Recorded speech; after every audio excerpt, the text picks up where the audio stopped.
Hello and welcome to I Heart Cooking. I'm registered dietitian Jennifer Stachler. And I'm Chef Dugan Wetzel. We are both from Reid Health. Our program is brought to you by Reid Health Community Benefits, WCTV, and RPNL. Our program today is going to be about ancient grains with breakfast.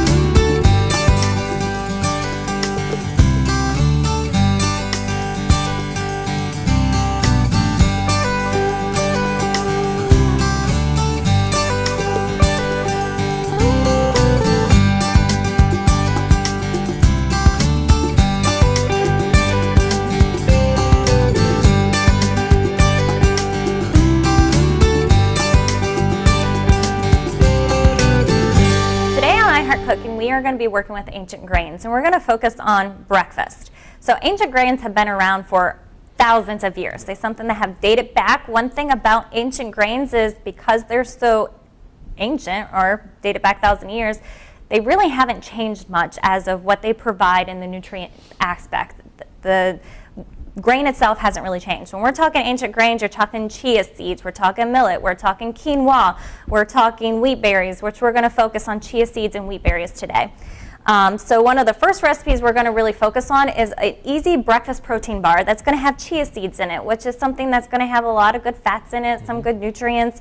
That's one nice thing about using these ancient grains because of the compact of the nutrients that they have.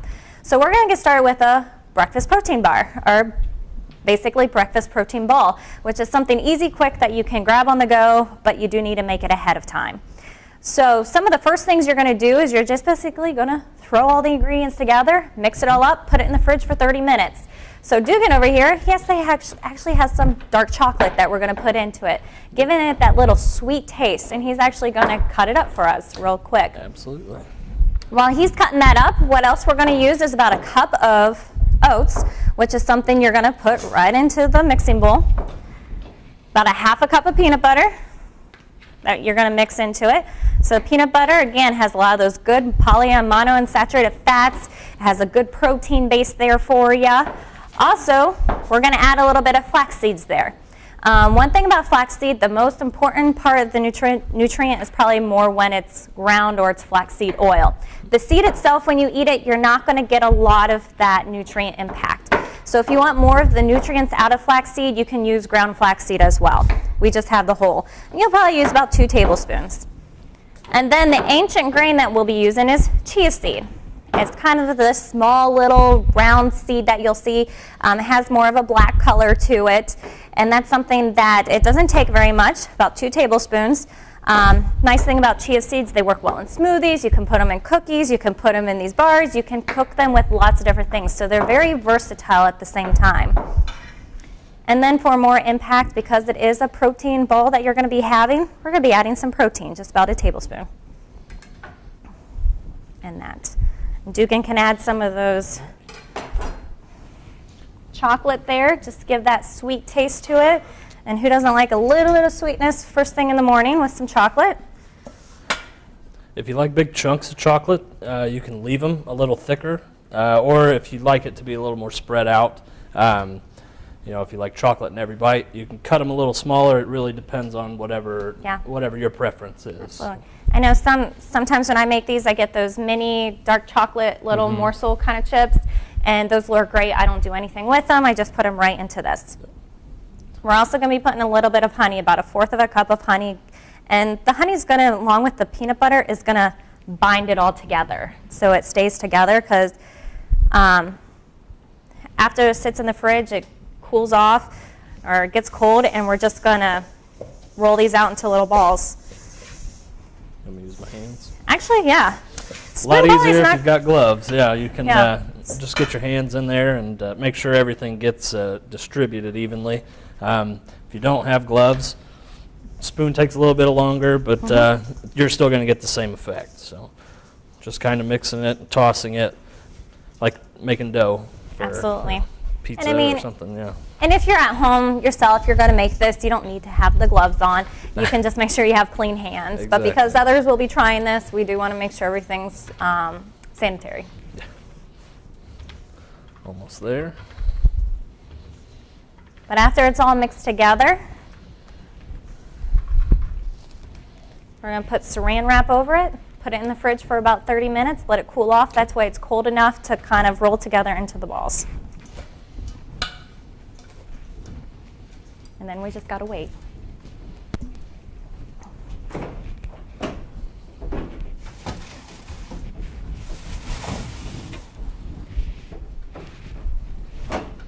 And that's the first part of the recipe, and then we're just gonna wait, and we're gonna move on to our next recipe, which is gonna be wheat berry pudding, that second ancient grain we're gonna work with.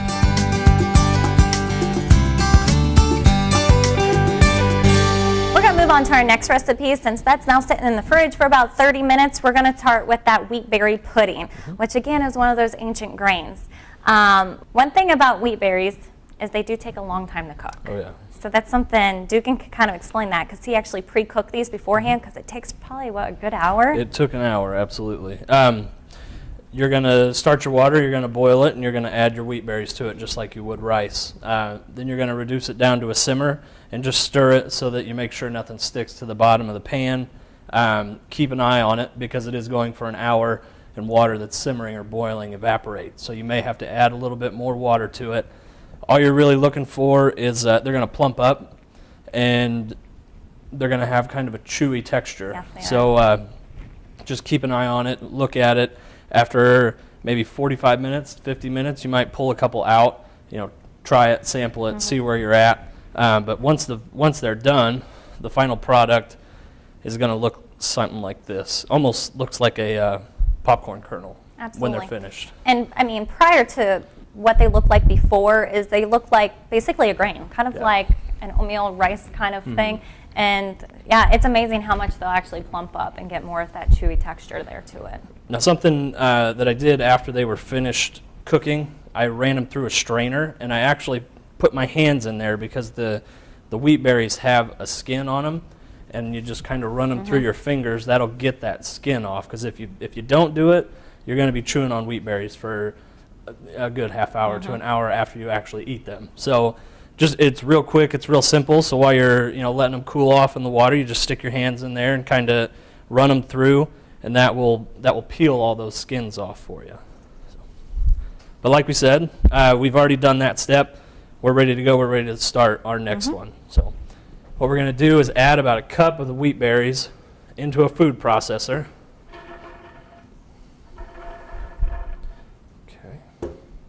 A little bit more. And a little bit of milk. And we're using more of a skim milk to help reduce the calories than the saturated fats, which again leads to more heart health, watching those saturated fats.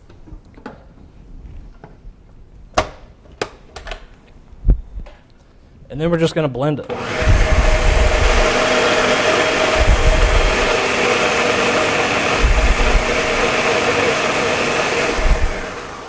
You can stop about halfway through, pull it off, take a spoon, and just kind of make sure you're pushing down everything on the sides. That way everything's getting blended. You're not going to get all of the wheat berries, but you want to get most of them because you're trying to make it into a pasty substance here, because it is a pudding. There we go. So we'll let that go for a couple more minutes here, see how much we can get it blended.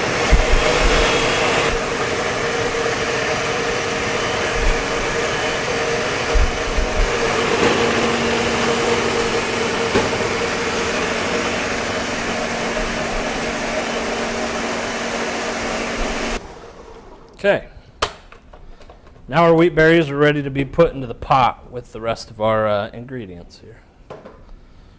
Pull this off. Put that in the sink for Sure. you. Thank you. Now we're using a heavy bottom pot. Dutch oven works fine. You're just going to turn the heat on medium high to start until you add all of your ingredients. So we add our wheat berries. We're going to add about 3 cups of milk. It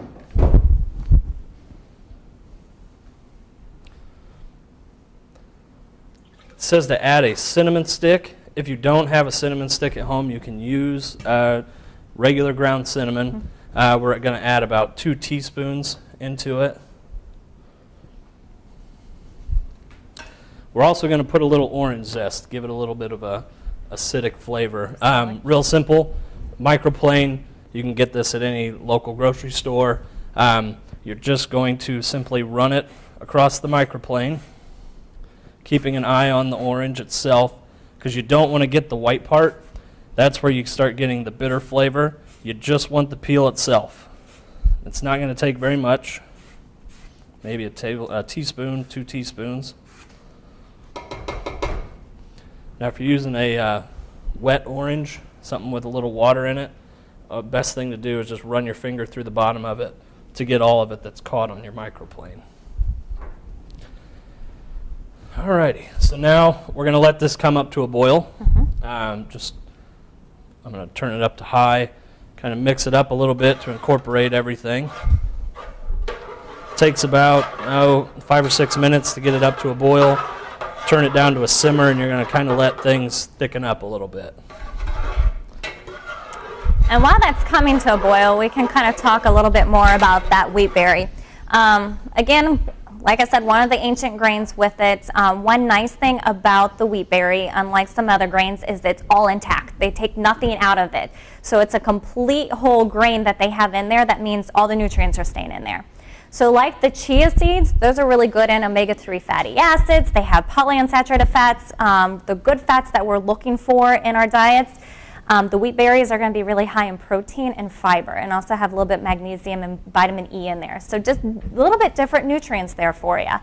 So that's something, along with other things, wheat berries are very versatile. You can use them in salads, you can use them in other dishes. They're really versatile to use for other things as well. Now if you're using ground cinnamon, you're going to notice that it's going to lump up a little bit. Easy fix for that, just get a whisk and just kind of mix it up, break up the chunks so that it incorporates into the milk evenly.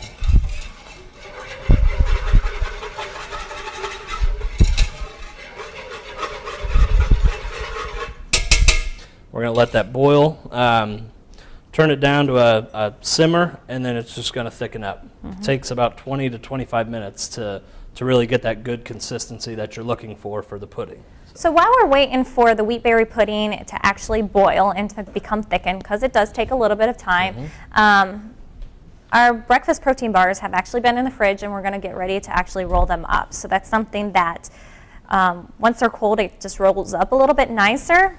And basically you're going to take them and just roll them to whatever size balls you like best when you're eating on the run. Because I like these because I'm somebody who I'm getting my daughter ready in the morning. I'm getting ready for work in the morning. I have an hour drive in. So that's something that these are really quick and easy to eat in my car. They're not dirty or messy, but yet I'm getting protein in it, and I'm also getting a grain. So I'm getting at least 2 food groups there. And again, I'm getting all those good omega-3 fatty acids, those good poly and monounsaturated fats, not only from the chia seed, but also from that peanut butter. And plus, again, like I said, a little bit of sweetness too in the morning with that dark chocolate. So you just roll these up, and these will make several. Best way to store these is you're going to want to keep these in the refrigerator. You're not going to want to probably leave them out in the shelf because they're going to last longer. You can keep them in the refrigerator for up to probably a couple of days. I would not keep them too long just because they do eventually get soggy, and plus the preservatives aren't in there like you would buy if you bought these at the store, so that's something you'll want to use them within a few days. And they usually don't last too long because usually everybody else in the family loves these as well. They have that sweetness to them. Just kind of roll these up, and again, you can make small ones, you can make larger ones, but they make pretty many for you. I only eat usually about 2 of these max in the morning because they are pretty filling and have a decent amount of protein in them.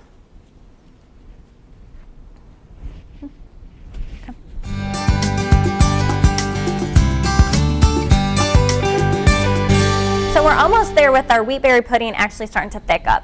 Just keep in mind this does take a little bit of time, but again, you can make enough to last at least 2 days for you. So, absolutely. The last couple steps that we've got here, we're going to add a maple syrup. Now he is adding a pure maple syrup. So So that means it's about a half a cup. That's going to contain a lot of carbohydrates there. If you are diabetic, my suggestion is using more of a sugar-free kind of maple syrup for you to use, just because it's going to lessen the amount of carbohydrates. And also, not only that, it's going to lessen the amount of calories there at the same time. So you can swipe that out. And I believe he adds some vanilla there too, yes, to get more of that vanilla flavor. Yep, the last ingredient was a teaspoon of vanilla. Yeah. And while this has been cooking, the aromas of this smell delicious. It's something you think of the holidays. You're thinking of the cinnamon, that orange zest. You've got a lot of that. And now we added the maple syrup and vanilla. It smells, I don't know, great. like happy mood. I don't know how to explain like it other than it just makes you happy smelling this. Yeah. All right. So we're going to let that go just for a little bit, reduce down, thicken up to its final consistency that we want, and then we'll be ready to serve it. Yep. Yeah. And that's something you can serve it with a variety of things. We do have some, the recipe calls for a maple kind of vanilla yogurt. Mm-hmm. You can use plain vanilla yogurt as well. You don't have to have that maple. And then you can always add additional cinnamon on top for that. So that's something that, there's already cinnamon in here, but if you like a little extra sweetness without adding any calories, carbohydrates, you can add that little bit of cinnamon on top, and it kind of just gets that little final taste of sweetness there. Yeah, and you've got the pure maple syrup in here already, so you can go with a plain and still get that flavor. It's a very sweet kind of breakfast item again. But the nice thing is you can serve this cold or you can serve it warm. Mm-hmm. Either way you can have it. Also, after this is done, it will sit in the refrigerator good for 2 days.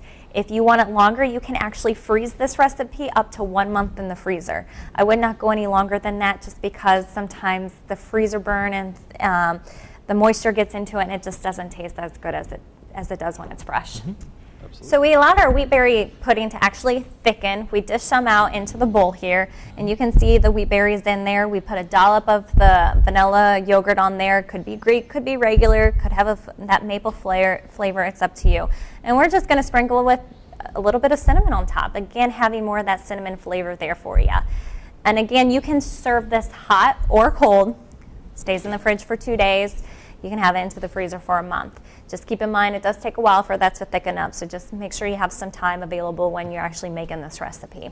So with the wheat berries for the the one ancient grain, then we have the chia seeds for the next ancient grain. You have 2 breakfast items there that are working with those ancient grains that, again, are compacted with those nutrients and are very versatile.